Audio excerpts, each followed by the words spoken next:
Nous allons maintenant voir donc l'autre couple qui permet de résumer une série statistique, la moyenne et l'écart type. La moyenne et l'écart type n'ont aucun rapport avec la médiane et l'écart interquartile, mais souvent l'un est utilisé à la place de l'autre parce que leurs résultats sont très proches, mais les points de vue sont complètement différents. Donc la médiane, je vous rappelle que nous avons classé dans l'ordre croissant, nous avons hiérarchisé les données et nous avons séparé les 50 les plus bas, les 50 les plus hauts, les 25 les plus bas, les 50 du milieu et les 25 les plus hauts. Voilà ce que fait la médiane et l'écart interquartile. Donc si par exemple vous voulez vous positionner dans la classe, pour savoir où vous situez dans le groupe, le mieux c'est d'utiliser la médiane et l'écart type. L'écartile, pardon, excusez-moi. Donc la médiane et l'écartile permet de vous positionner dans un groupe. Par contre, si on veut vous résumer, vos résultats sur une année, on va plutôt utiliser la moyenne.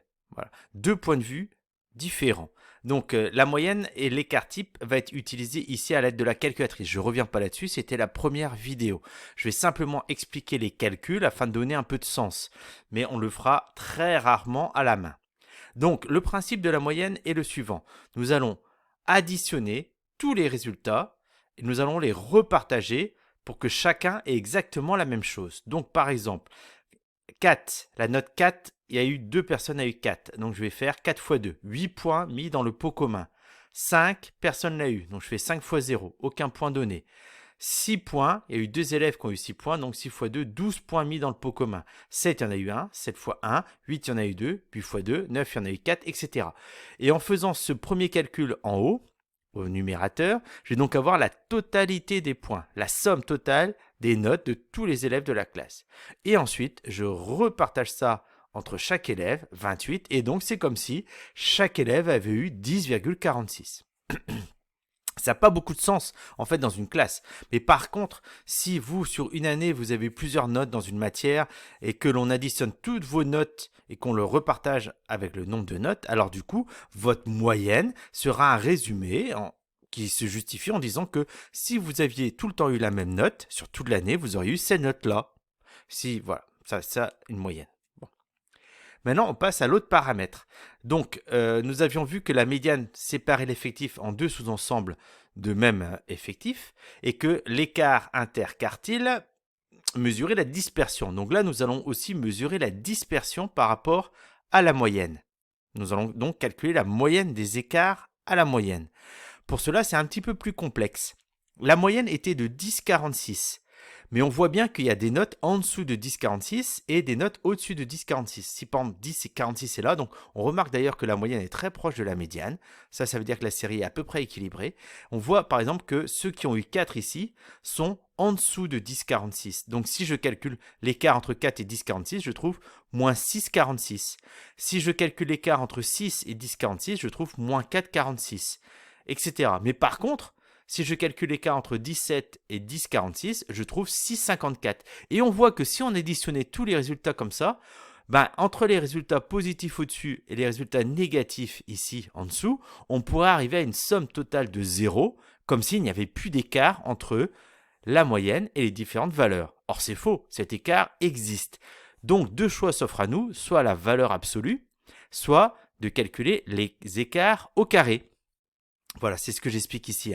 Entre 10,46 et 8, il y a donc moins de points. Entre 10,46 et 12, il y a plus 1,54. Si on additionne tout, voilà, on arriverait à 0. Donc, pour éviter ce problème-là, on va calculer un paramètre qui est donc la variance. Alors, la variance, c'est l'écart entre la note et la moyenne. Mais afin d'éviter d'avoir des résultats négatifs et positifs, on élève tout ça au carré. D'accord? Et donc, cet écart-là, il se produit le nombre de fois de l'effectif, ici. Ensuite, je calcule tous ces écarts-là au carré et je divise par l'effectif total n. Bien, ça, ce paramètre-là n'est pas utilisable tel quel, puisque c'est des valeurs calculées au carré. Donc, pour avoir un résultat utilisable, nous allons calculer ce qu'on appelle l'écart type, c'est donc le paramètre qui nous intéresse, et qui est donc égal à la racine carrée de la variance. D'accord? Et cet écart type-là mesure la moyenne des écarts à la moyenne. Donc la calculatrice, elle fait ce calcul-là et c'est ça qu'on va utiliser. Nous, on ne le fera pas directement à la main. D'accord? Mais il faut comprendre que c'est la moyenne des écarts par rapport à la moyenne. Ça permet de mesurer la dispersion. comment je les interprète? Plus l'écart type est petit, plus les valeurs sont concentrées autour de la moyenne.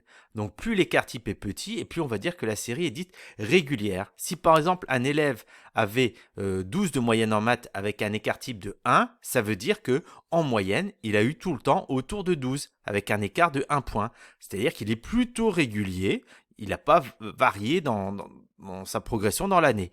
Par contre, quelqu'un qui aurait 12 de moyenne avec un écart type de 6 points, ça veut dire que la moyenne des écarts autour de 12 est de 6 points. Donc ça veut dire que c'était très irrégulier. Parfois, il a eu des très bonnes notes, parfois, il a eu des moins bonnes notes, ce qui fait sa moyenne de 12. Ça te permet d'affiner la vision qu'on peut avoir justement de la série statistique.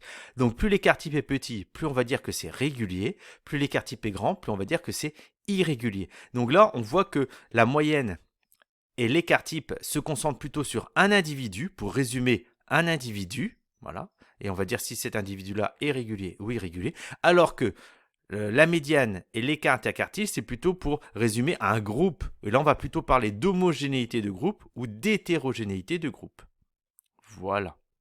Il n'y a pas de représentation graphique pour la moyenne et l'écart type. C'est simplement un calcul fait à la calculatrice. Et donc, nous allons après faire une étude de comparaison.